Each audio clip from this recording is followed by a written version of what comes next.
jeg Emilie, og jeg vil gerne fortælle jer om en ny yndlingsbeskæftigelse, nemlig de her super smarte twisters.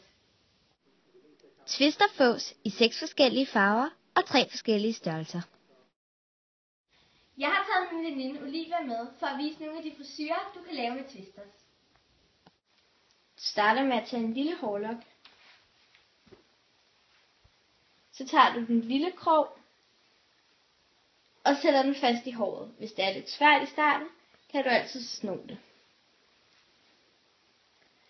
Så snor du langsomt twisteren ind i håret.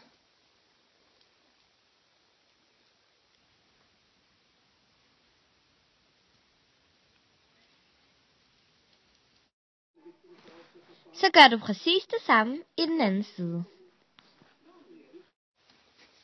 Du starter med at tage en lille hårtot. Snor det lidt i toppen. Så tager du krogen øverst og snor ind i håret.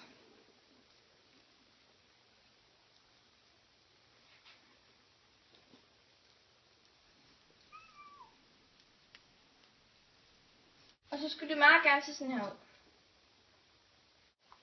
Så samler du de 2 twister om bag håret, snor lidt af håret op igen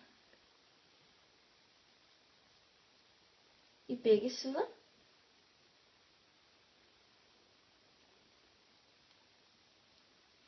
Og så snor du de 2 farvede twister sammen, ligesom du gjorde med håret før. Og så skulle det endelige resultat meget gerne se sådan her ud.